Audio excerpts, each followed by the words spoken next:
One of the simplest yet profound choruses most of us grew up hearing and learning was "With Jesus in the Family."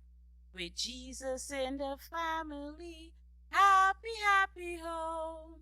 Happy, happy home. Happy, happy home.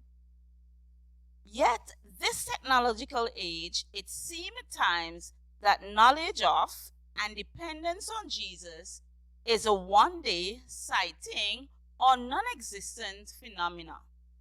Tonight, we want to remind our viewing audience that although knowledge increases, daily resulting in information evolving and devices needing upgrading, Jesus remains constant. Therefore, teaching our children to establish and maintain a relationship with Him is the best offer for a balanced, secured, and everlasting life.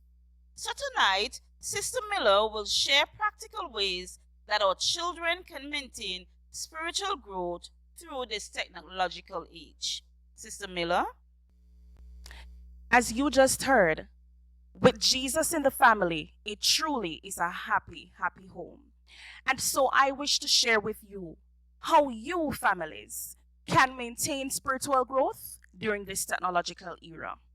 Firstly, I want to share with you that you can include family worship in your daily schedule.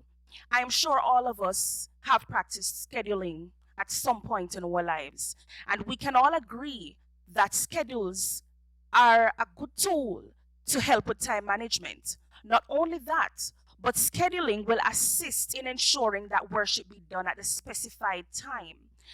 Now, you families can decide on the most suitable time that you wish to do family worship.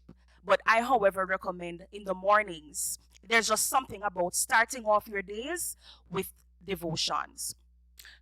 Also, two, schedule gadget free time throughout the day.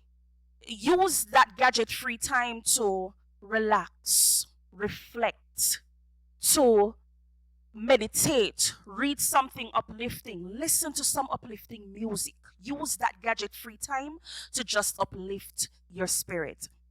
Try to make Sabbath, or if you're not a Sabbath keeper, your day of worship or your day of rest, a limited or gadget free day. Thirdly, encourage children to use gadgets as a tool for ministry. Encourage them to use the different online platforms, the social media, especially Facebook, text messages, the Facebook posts and messages, WhatsApp statuses, messages, Instagram posts and pictures of God's hand through nature. TikTok videos. I saw a very interesting one the other day, and Twitter messages. Our young people today especially love these social media platforms. So encourage them to use these platforms to spread the gospel and the good news of Jesus Christ. Also, be aware, parents, of the sites that your children visit. I want to reiterate the fact that the World Wide Web is not a safe space for your children, regardless of what we may think. It is not a safe space for your children.